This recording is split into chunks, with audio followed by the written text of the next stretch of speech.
This girl's name was Emily. I liked her since freshman year, and she was, the girl.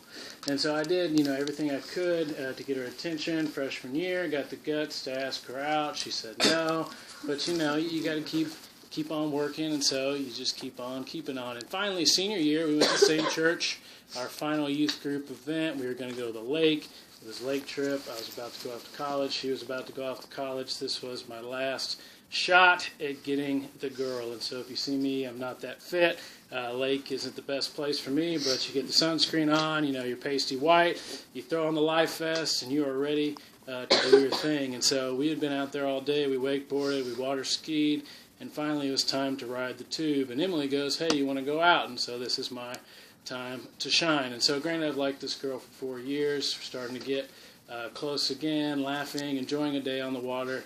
And then it's time for me to do my thing. And so, if you've ever ridden a two-person tube, you know that there are specific grips to hold on to this tube for the way in which the balance works. And so, but I wasn't thinking about that, just thinking about the girl. And so I decided I was going to turn around backwards. And so I turned around backwards and started holding on to the rope with my hands above my head like this. So just get picture in your mind, she's riding forward, I'm riding backwards, everything is going okay, we're keeping it afloat, and then this jet skier cuts our boat off. And so we had our buddy of ours driving the boat, turns it real quick, and so the tube starts to lose, its balance. And so I'm riding with this girl, hanging on tight, and then the tube starts to flip. Well, a lot of you are smarter than I am, and you're already starting to see where this is going.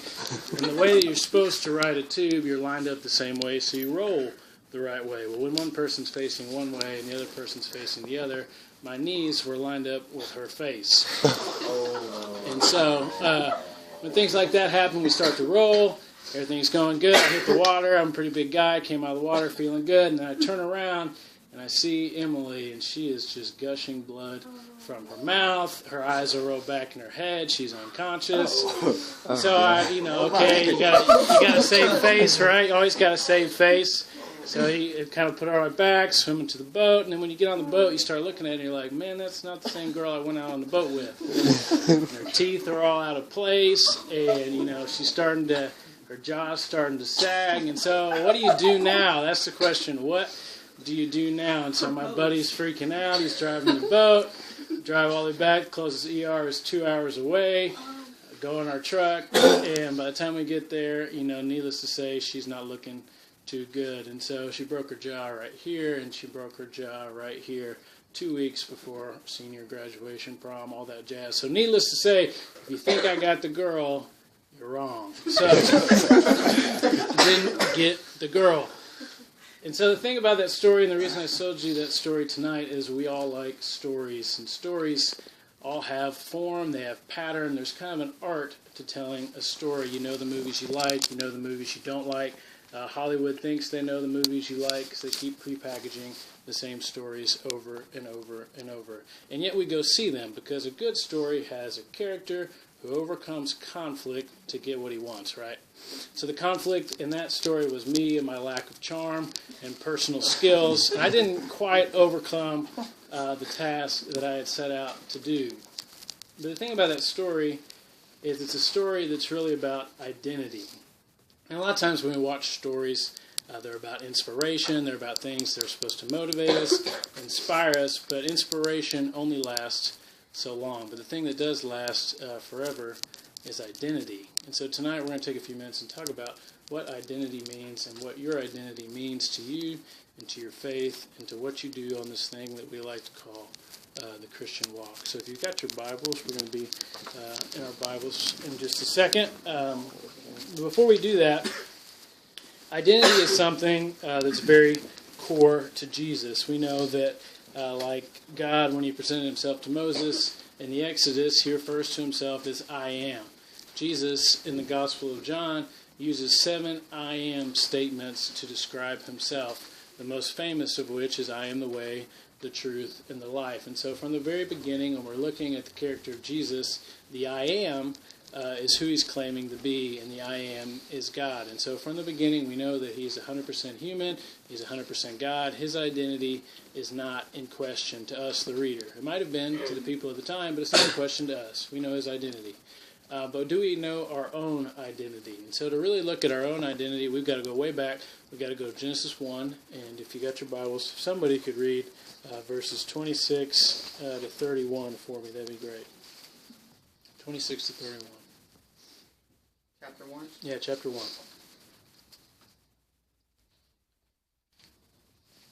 Then God said, "Let us make man in our image, after our likeness, and let them have dominion over fish of the sea, and over the birds of the heavens, and over the livestock, and over all the earth, and over every creeping thing that creeps on earth."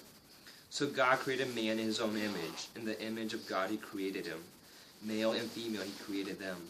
And God blessed them. And God said to them, "Be fruitful and multiply, and fill the earth, and subdue it, and have dominion over the fish of the sea, over the birds of the heavens, and over every living thing that moves on the earth."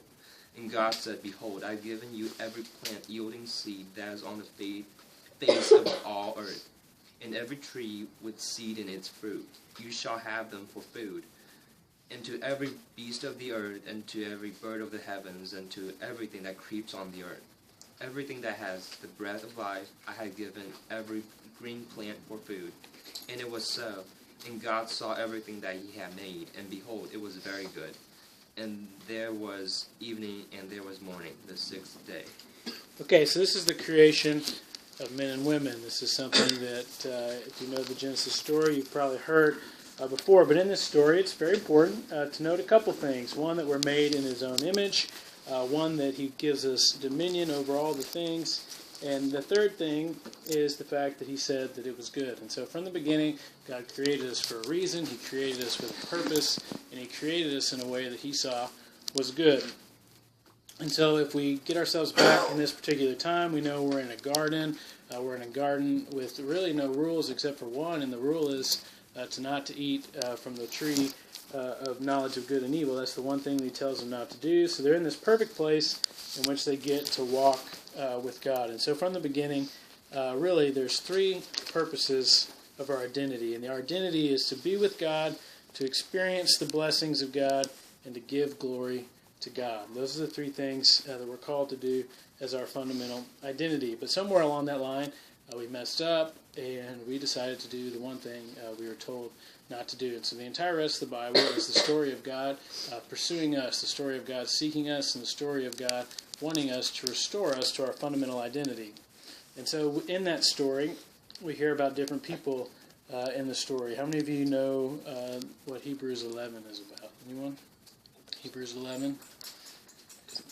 It's we call it the Hall of Fame of Faith in the Bible. And essentially what Hebrews 11 does is it takes a lot of our famous characters that we know about, if Abraham or Moses or David, and it talks a little bit about their lives. And before it does those things, it says, by faith they did this, or by faith they did that. And a lot of times we remember them as Bible characters, as people that apparently have this great relationship with God. They're great people. When we get a little bit closer, we realize that they're all people who made a lot of mistakes. They're all people who messed up a lot in their lives, and yet there's still people that God says, I want you to aspire to be like. And so what does that mean for us? What does that mean for, if you're like me, you make a lot of mistakes. If you're like me, that you desire to have a relationship with God, but what you look like on Sunday doesn't always connect with what you look like on Monday, right? Or the things that we want to do, we often get in the way of ourselves making that happen, right? And so the question becomes, what do you want your identity to be? And so if this doesn't go well, you can blame Jonathan, but he said y'all are a group that likes to discuss things. So as part of that, I want you to go around the room, and I want you to say something along the lines of what you think God has called you to do, a talent that you think God has given you, and how you're going to use that talent to serve Him. Okay? Those three things. So you guys can fight it out on who wants to go first. No, you knew. All right, so we're going to go this way. All right. Well, okay. What was the third question? Okay, so here we go. One more time. So something you think is a part of your identity, talent that God has given you, and how you're going to use that talent to serve God. Identity, talent. Identity, talent, service. Okay, can you go first? Just like okay, an I'll example. Go first. Okay. So now you put me on the spot. That's not cool. All right. Identity.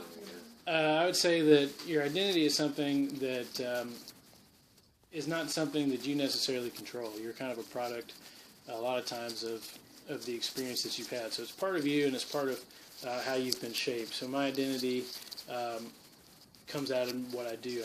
I get to work with students all the time, and so I'd say my identity is to help people see themselves, because I know a lot of people in my life have helped me to see who I am. And so I would say that is where I feel like my identity is. Talent that he's given me, I'd say a talent that he's given me is to this is harder than I thought it was. Man, what you doing?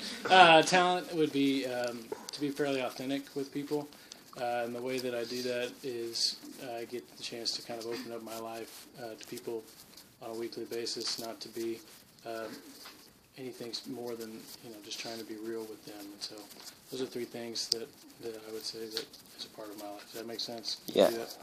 Okay. Say. You want to go first? Yeah, I can. Okay. I would say my thing is that I'm usually friendly to anybody. I honestly don't know why I do it. I question it sometimes. It seems like I'm always saying like hi to someone or whatever.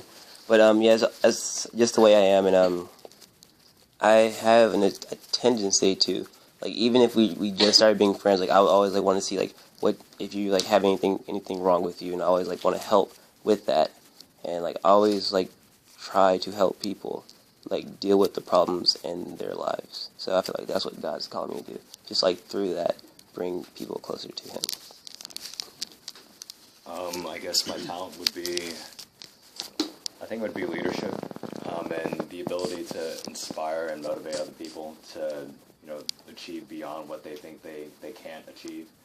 And I think it's an everyday thing, day in, day out. So I feel like that's kind of like dedication to sports and school is kind of where I've kind of perceived most of my identity, and then kind of like halfway through my life, I tried to kind of turn that over to God and be like, okay, so if I'm dedicated to these things, then I should be dedicated to Him. And I guess a talent of mine would be, I guess, partially leadership, and also the ability to just like talk to people. I guess I'm kind of a people's person. I like to kind of fellowship and just be people's friends. So yeah, that's it. Okay, I feel like my identity, kind of like what you said, is I'm like really detail oriented, and I really care a lot about like people and like just what I do. I don't want to say I'm a perfectionist, but I always like pay attention to like really small details that not a lot of people would see. And I feel like not really a talent, but a gift that God has given me is joy. I feel like even when I'm not joyful, I always have like the joy of the Lord, and I think that He has called me to use that to show like His light and His joy through me to other people. Alright, well, God calls us all to be fishers of men, so I feel like me being there as a friend to most people, because I guess I'm really good at just listening to others, so being there as a friend is kind of like the first step to like gaining, I guess, their friendship, their trust, and then like moving their relationship with Christ further to the next step.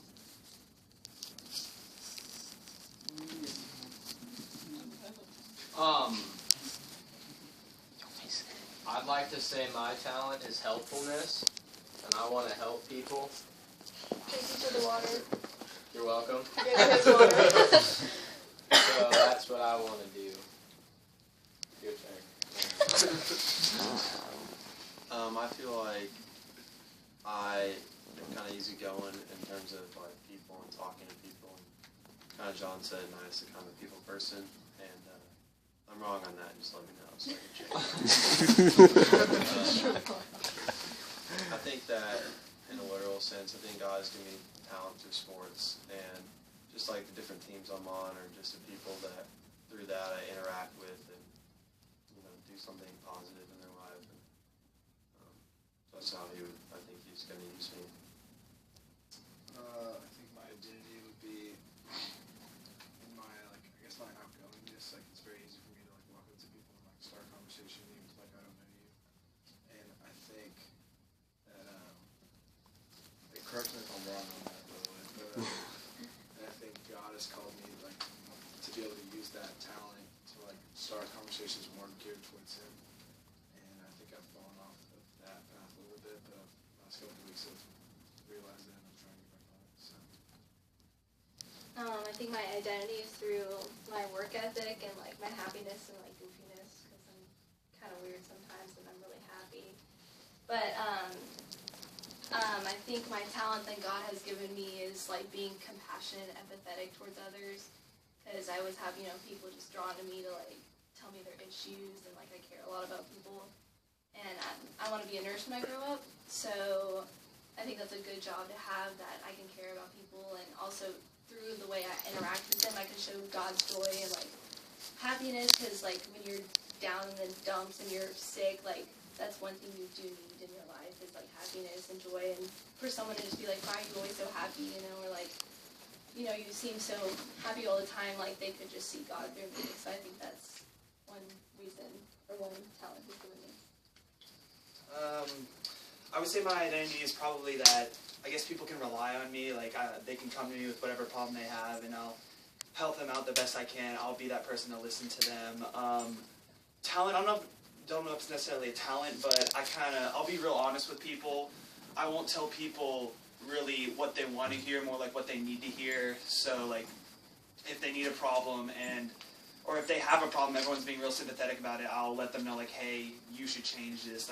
What you're doing isn't right. You need to kind of start going down a different path. I guess identity is kind of defined by that main quote, by the way. It's not who you are underneath, but what you do that defines you. Oh, well, but I guess that's a good example of identity. So I guess identity is not really your personality, but what you do with it. It's or not your strengths, but what you do with your strengths and how you improve on them. So speaking of strengths, I guess probably one of my biggest strengths is that I'm very competitive, and I like to compete regardless of what it is. So I guess I could use that by expressing myself through competition or something. Okay, identity would probably, I don't know, I have a very big personality. I'm really outgoing and really loud and social and all that wonderful fun times. Gift is, I guess, that and perseverance, and also I have I'm trying to figure out how to say it. I always see the best in people. There are times where people will be talking about other people and they'll be yeah, and they're just really annoying, or they do this and they do that, and I'm I never saw that. I just don't I just look for the best in people and I find it. And some people call that naive, but that's fine. And a way that I plan on using that, and that I'd use that, is that I take people that I guess some people have quote given up on, and I don't. I stick with them and I work with them, and people who are lost and need help, then I find them. I don't know. Yeah. Identity would be, she said it, which is frustrating, but I have a very loud personality, try and be big. Always see the best in people, Angela. There's an exception to every rule. Guilty. And I'd say talent-wise, God's given me that in a lot of different areas, maybe not one particular area, anything really exceptional, but I dabble in many things. And whether it be sports or academics or music, I've met a lot of different people through those things, and I think that's really what He's calling me to do, is reach out to those people, talk to those people. That's why He's given me so many outlets. I'd say my identity, I don't know, I have a very big personality, but I I guess like I'm pretty good at just like communicating and like speaking and doing my music and art and whatever, and also just like really like using like my music, but also like my words and just being an encouragement to people. Like I really am like compassionate when I see other people who are in need, and when they're in like a low place in their life, like it kind of like tugs on my heart to like try to offer them some type of hope or encouragement, and to really just be there for them when like other people aren't. And so I feel like that's kind of one thing that I'm called to do, is to just be a light and be a hope for people.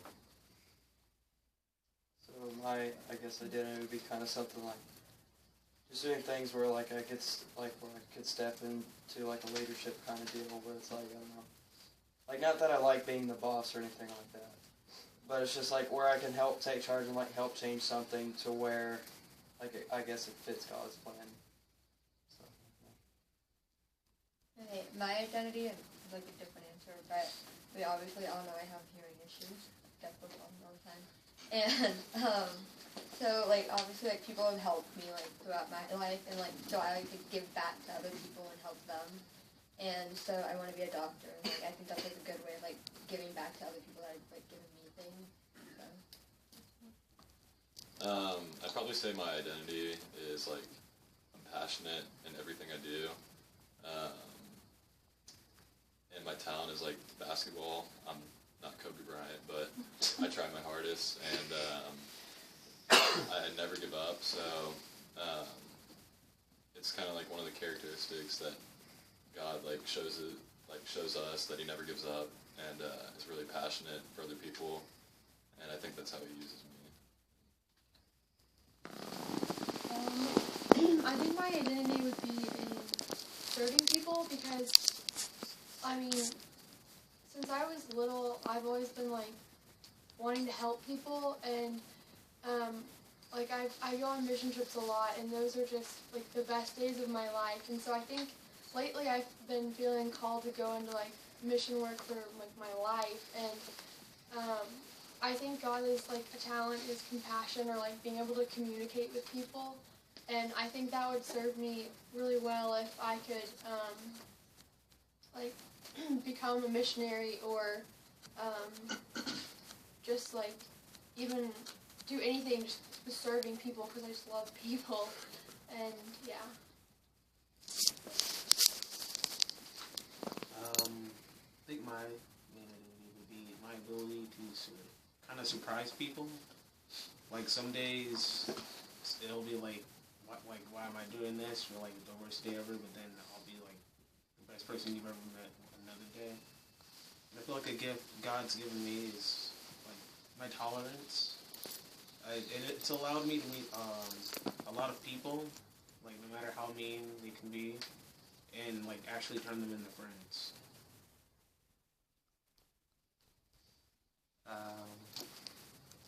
I guess not talent, but I guess something that God has given me was an opportunity to work through a lot of struggles and sufferings and stuff. I think through these, things that I had to kind of hurdle through them, I kind of feel I learn a lot about myself and, faith and things like that. So I think through my struggles and my experience with these things, I can help others who are in need and maybe relate to them. Thanks for sharing. We'll come back to that in just a second. Coach, you didn't go. I'd like to hear what you have on the subject.